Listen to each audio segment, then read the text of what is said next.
আমাদের প্রিয় নবী হযরত মুহাম্মদ সাল্লাল্লাহু আলাইহি ওয়াসাল্লাম একদিন তার সাহাবীদেরকে নিয়ে বসে আছেন।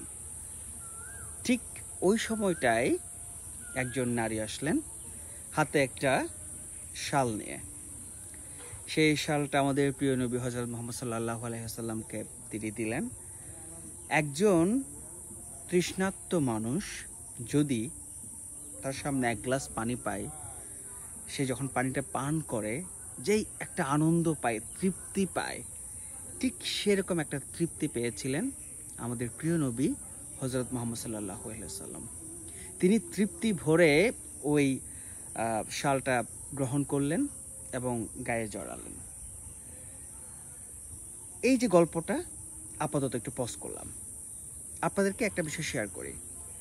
মনে করেন আপনার চাচা, যিনি আমেরিকায় থাকেন, আমেরিকা থেকে তিনি আসার সময় আপনার জন্য একটা আইফোন 16 প্রো ম্যাক্স নিয়ে এসেছেন।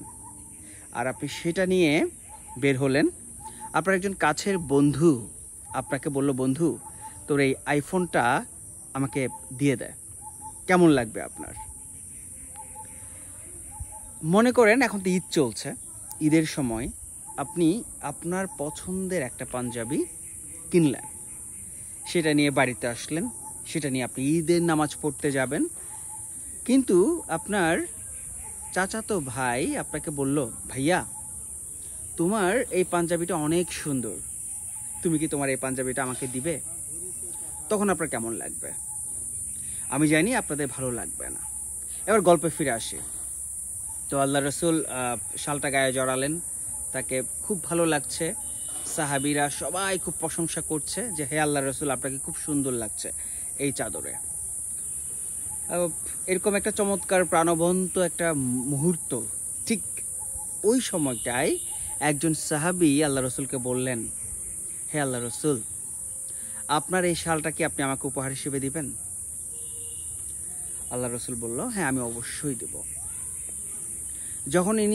যখন ওই সাহাবী আল্লাহ রসুলের কাছে শালটা চাইলেন, মানে সবার মধ্যে ওই আসরের মধ্যে যতগুলো সাহাবী ছিল প্রত্যেকটা সাহাবী খুব মন খারাপ করলো, একজন আরেকজনের দিকে তাকাচ্ছে। মানে তাদের কথা হচ্ছে কেন আল্লাহ রসুলের কাছে ওই সাহাবী এই শালটা চাইলো। কিন্তু আল্লাহর রসুল বিন্দু মাত্র মন খারাপ করেননি, তিনি সাথে সাথে তার শালটা ওই সাহাবীকে উপহার হিসেবে দিয়ে দিলেন। সো একটা বিষয় বলি, এটা আপনি বা আমি করতাম কিনা সেটা একটা প্রশ্ন আপনাদের কাছে রইল। আবার গল্প ফিরছি। আল্লাহ রসুল অন্দরমহলে চলে গেলেন। তখন অন্যান্য সাহাবীরা তাকে জিজ্ঞেস করলো, এই যে শালটা, যেটাতে আল্লাহ রসুলকে অনেক সুন্দর লাগছিল, এই শালটা তুমি কেন চাইলে? তখন তিনি বলল, আমি যখন মারা যাব এই শালটা যেন আমাকে মুড়িয়ে আমাকে দাফন করা হয়, সেই কারণে আমি এই শালটা চেয়েছি। আল্লাহ রসুল এমন একজন মানুষ ছিলেন, যে মানুষ তার পরনের জামা যদি কেউ চাইতো, তিনি 1 সেকেন্ড দেরি না করে সেটা তাকে উপহার হিসেবে দিয়ে দিত। আর আমরা এই বর্তমান সমাজে এসে তার উম্মত হয়ে আমরা আসলে কি করছি? আল্লাহ আমাদের সবাইকে সুবুদ্ধি দিক, আমাদেরকে স্যাক্রিফাইসিং মেন্টালিটি তৈরি করে দিক আমাদের মনের মধ্যে। তাহলে আমাদের এই সুন্দর সমাজটা আরো বেশি সুন্দর হবে। আল্লাহ আমাদের সবাইকে কবুল করুক। আসসালামু আলাইকুম।